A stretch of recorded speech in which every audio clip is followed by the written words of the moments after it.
Hello and welcome back to the Mystery Theory. After taking some time off after the accident and having a full and very loud house, today I'm going to do a soft spoken, slow paced true crime, at one point unsolved mystery that now is finally solved. I want to ask you for a favor before I start with today's case.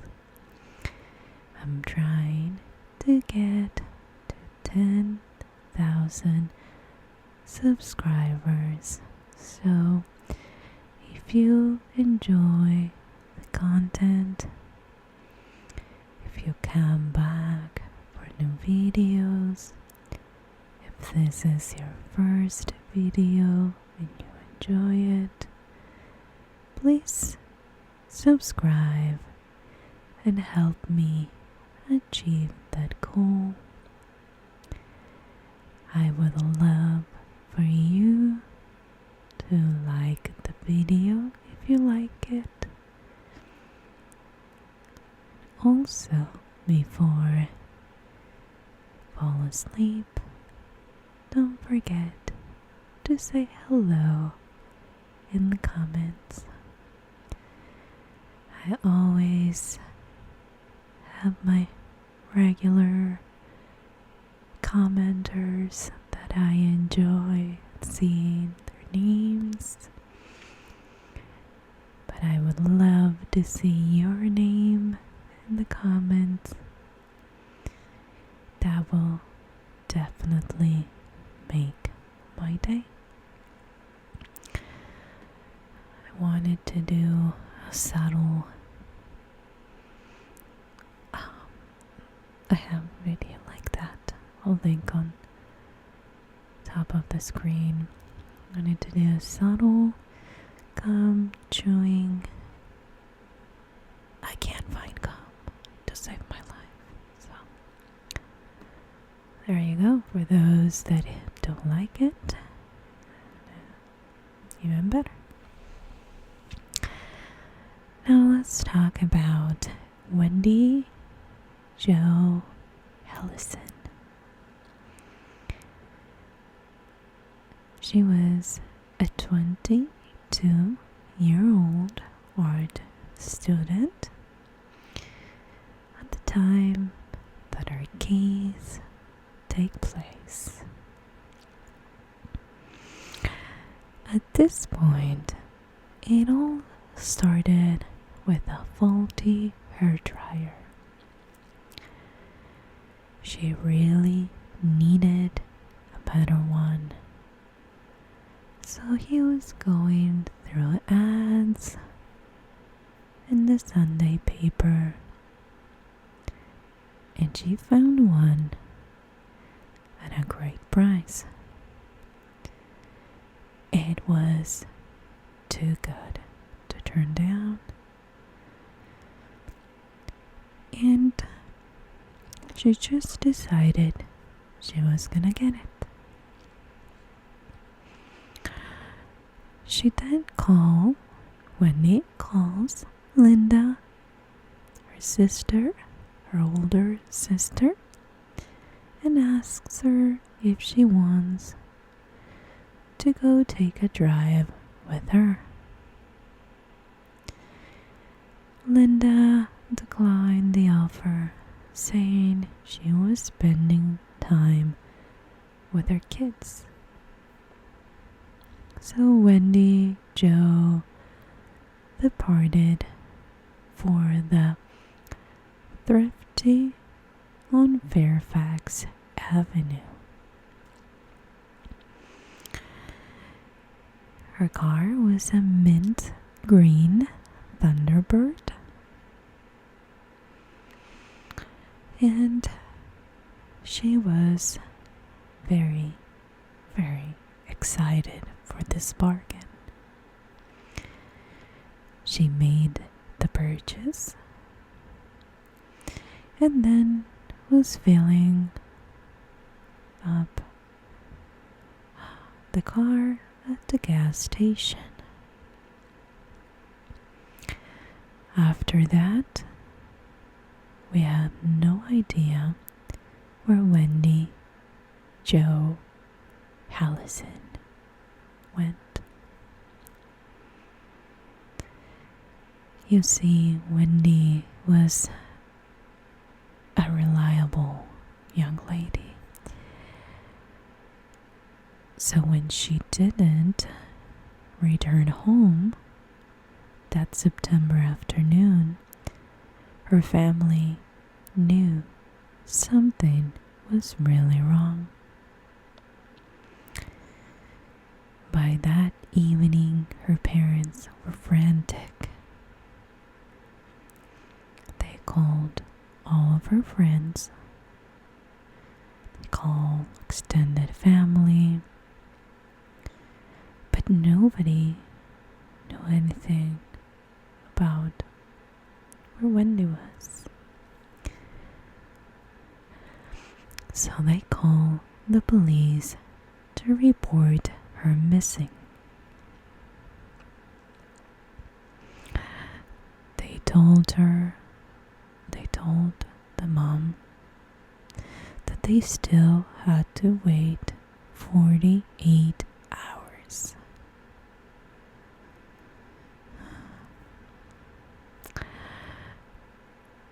Wendy's parents went to Gil Court. He was married to Wendy's sister, and he was a private investigator. He got together with a bunch of his colleagues and launched a search immediately. But they couldn't find Wendy that night. By the following morning, it was the year 1968, by the way, and that following morning was Monday, October 1st.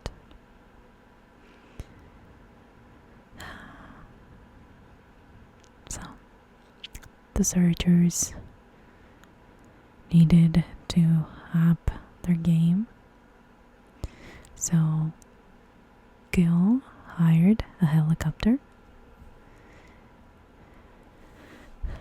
to kind of look from above.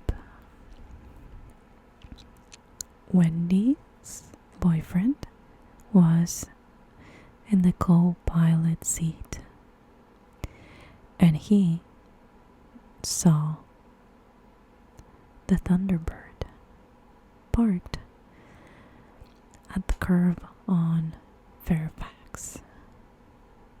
So, ground searchers went there, including Gil Court, who was the first one. He searched and found the car keys lying on the floor. He opened the trunk,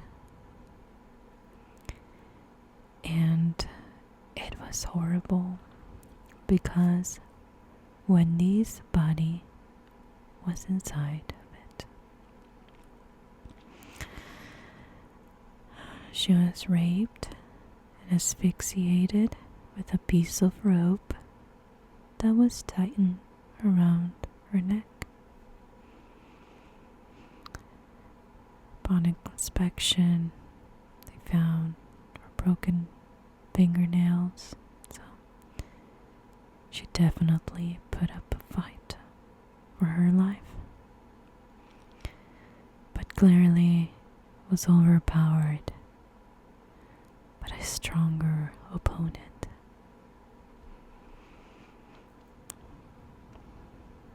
The rope that was used to end her life was in the trunk beside her.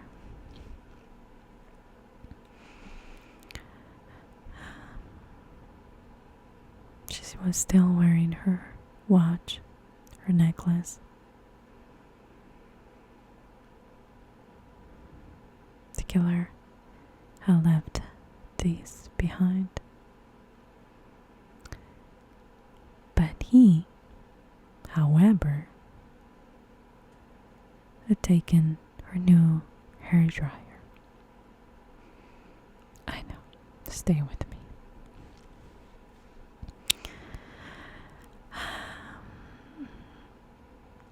In the vast majority of cases,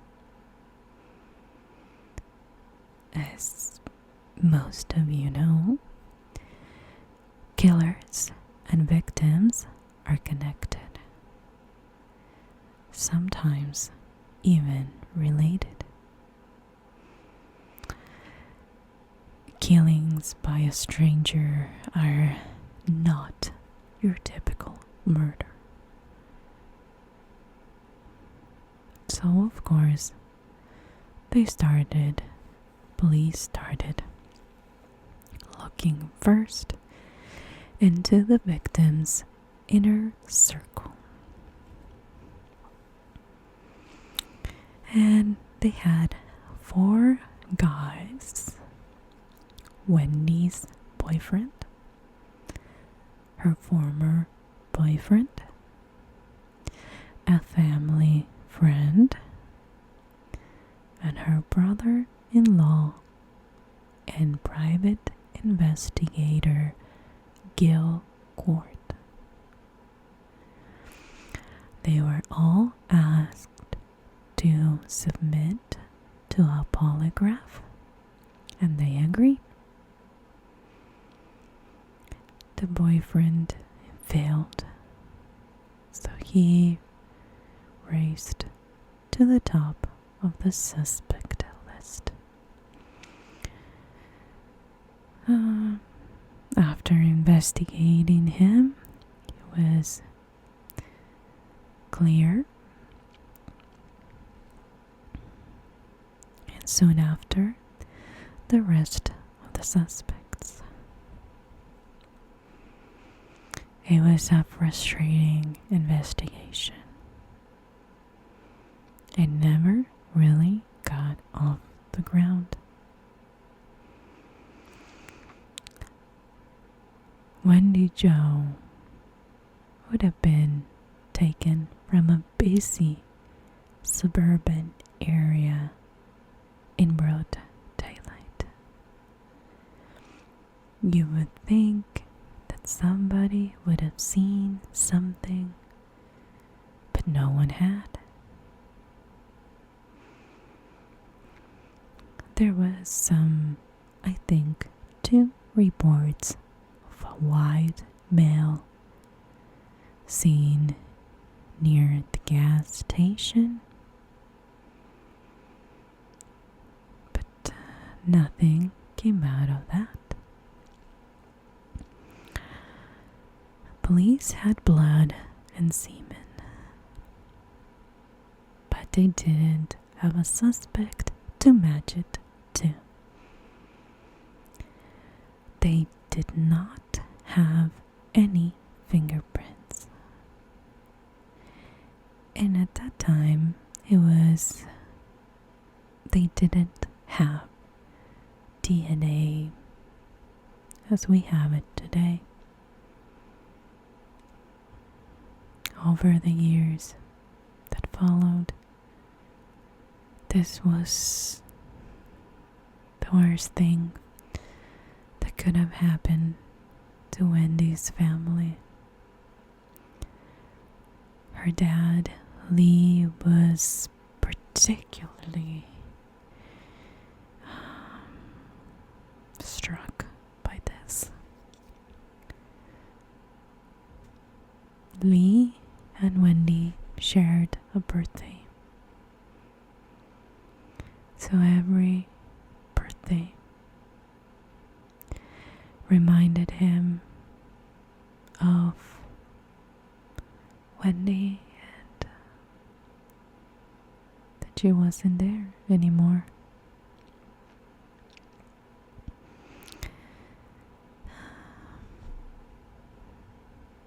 Lee was extremely mad at the idea, or upset that Wendy's killer was at large.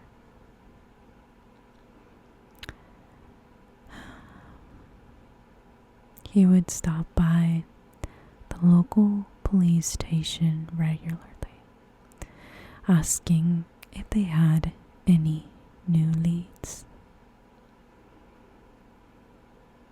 He came up with a reward for information, but nothing.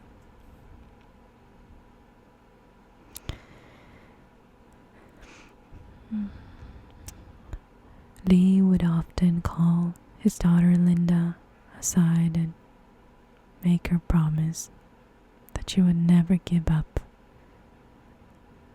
in this fight to see justice done. He, in his heart, knew that he would die without knowing who did it. And also his wife and Wendy's mother.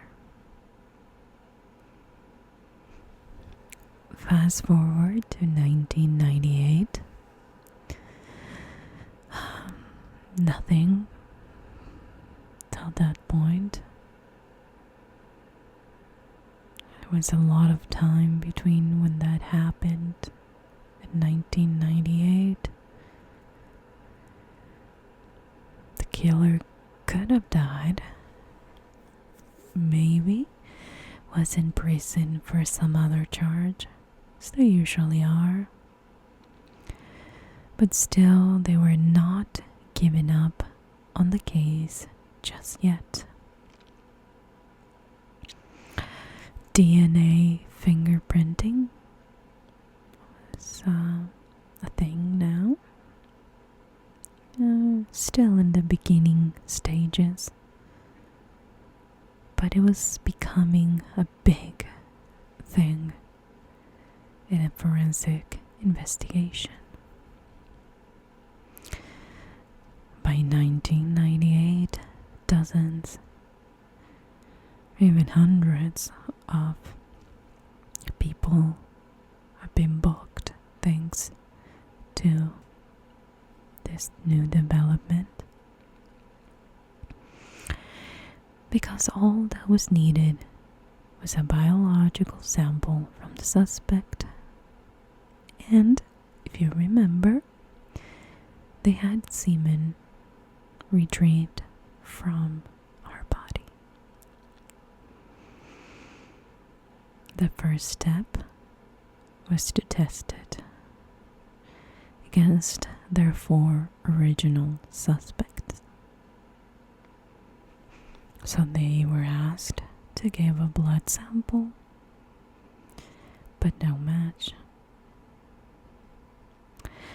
Then they ran it through the state and national DNA databases, and unfortunately, it wasn't successful. The sample was too small and too degraded. Technology was just not up to that task. Now fast forward to the year 2001, and the LAPD established its first cold case squad, and they assigned 8 highly experienced detectives.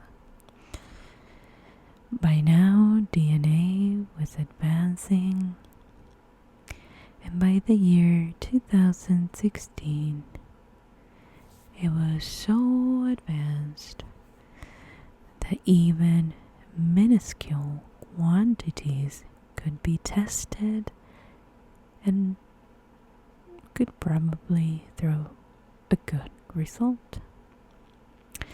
So they resubmitted the DNA and there was a hit. The man who had raped and murdered Wendy wasn't someone she'd known. Actually, he was a stranger, a suspected serial killer. Now, this suspected serial killer was such a peach. He had been a criminal his entire life. He was even arrested as a child several times, typically for theft and burglary. As a teenager, he moved up the ladder of criminals, I guess. He started drifting, moving from state to state.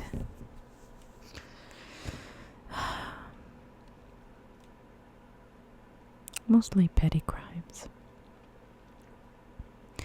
His name was Edwin Dean Richardson.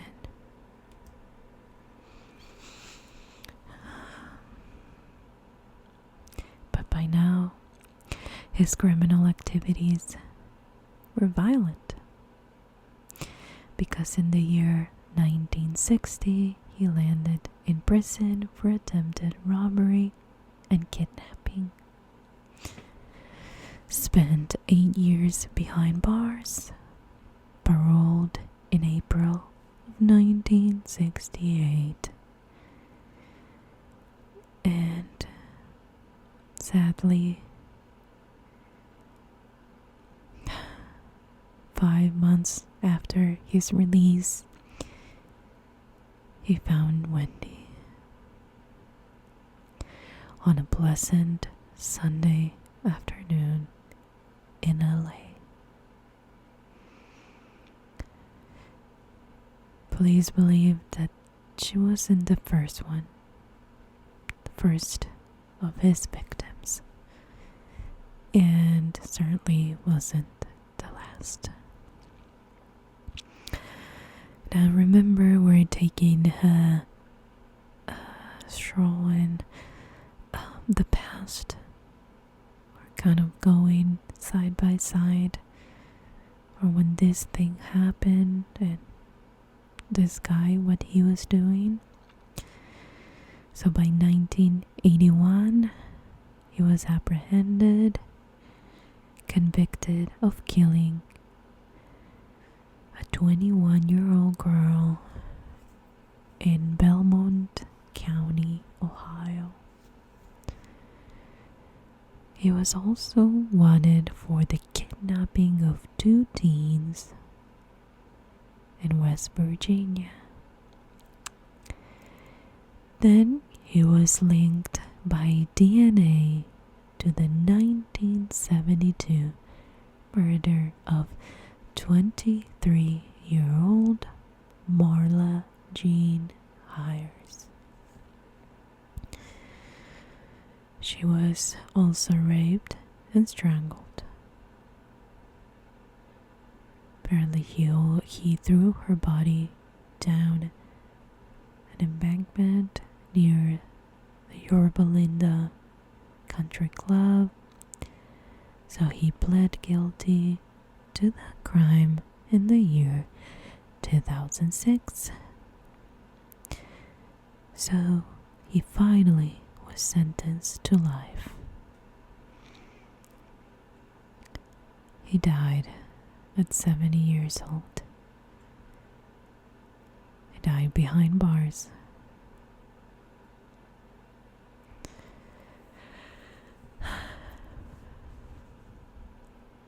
And 6 years after his death, he was identified as the killer of Wendy Jo Halison. This piece of garbage is responsible for many girls dying.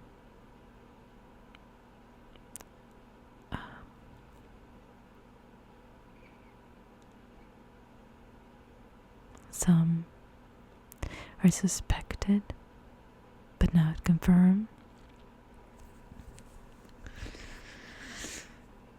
Since he was a drifter, he would move to place. So chances are that we have 3 confirmed victims, but there were many, many more. One death that he was almost certainly responsible for was that of Margie Schuett, who was a former beauty queen.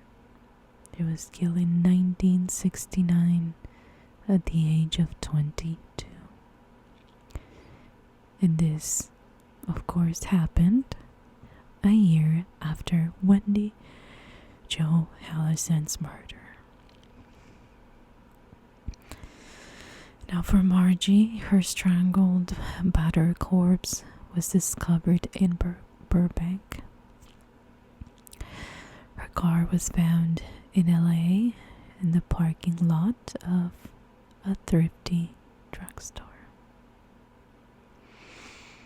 which was the same thrifty that Wendy visited on the day she was killed. This is too much of a coincidence to be ignored. Authorities believed that the perpetrator was taunting the authorities. The murder of Wendy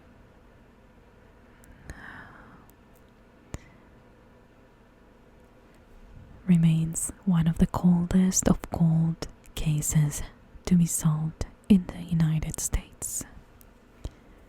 48 years had passed by the time Linda Cord Trocino, her sister, finally got the news she'd been waiting to hear. Linda had kept her promise to her father and seen it through the end. Of course, this piece of garbage will never stand trial for the murder. But now, her family knows.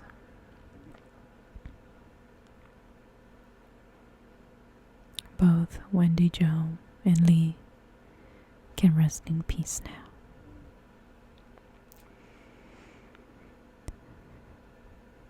I feel like a lot of these horrible cases are finally coming to a close by the science of DNA and advance in forensic evidence and the processing of it.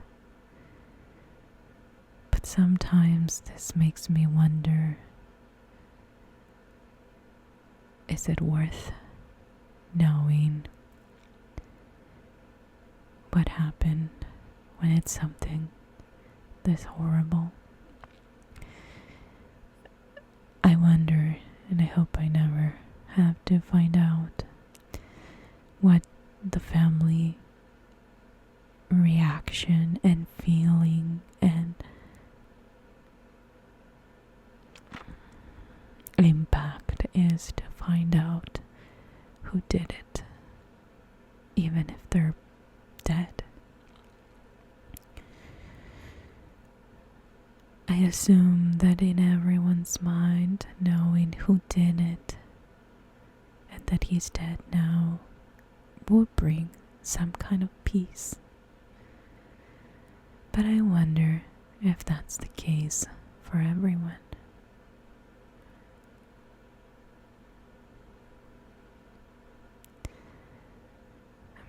that it was solved, but how many people had to die for somebody that we knew since he was a child, was a troublemaker, was a criminal?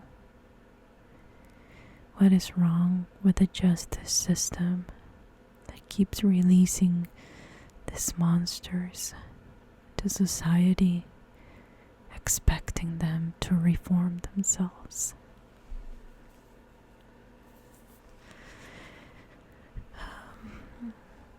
Can people be reformed?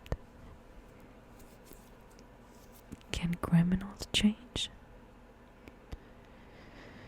I don't have the answer, but I would love to know, if you're still here, what you think about it.